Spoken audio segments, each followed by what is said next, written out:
we would want victims to understand and have a feeling that my job is just not to prosecute this case and leave them, but I have to walk the journey with my victim.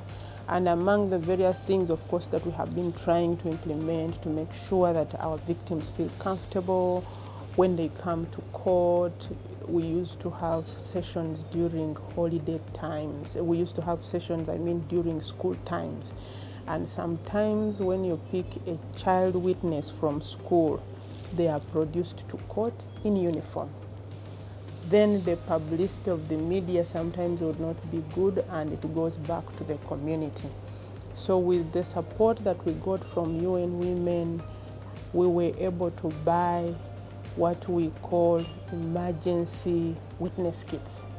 So when such a child has been brought to court, we are able to give them a different pair of clothes such that they don't appear in court in uniform. Because later their friends will watch the news and they will say, we saw you in court testifying, why did you go there?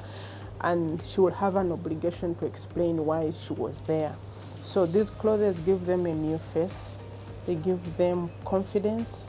Also for offenses, for example, rape, a mother can come to court. Even defilements, we have many of our witnesses who are child mothers. And when they come to court to testify, the children don't need to suffer because the mother has to give testimony. We want them to tell their story in an environment that is trauma-free, and we want also to be sensitive to aspects of trauma that came with the offense, such that at the time this person finishes their testimony, we don't re-traumatize them. So we make applications to court to make sure that other people leave the courtroom, and then we remain there only with the victim.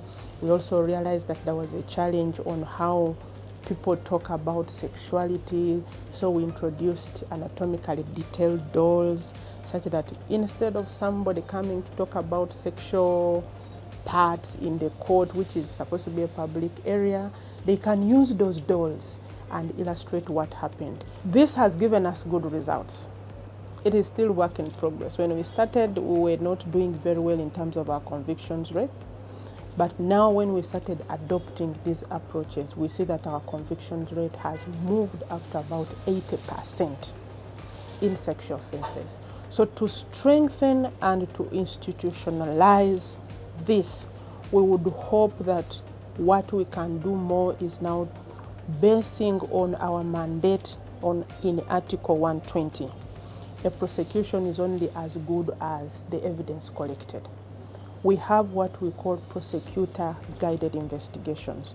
We want to strengthen that, to empower our prosecutors to closely work with the investigators such that we are able to obtain good quality evidence from the beginning. And you know that the police being a gateway, if a victim has not been treated well at police, then they may not cooperate with the rest of the processes. So if we as prosecution, we are involved from the beginning, we can see how to manage and support the victim until the case is finally concluded.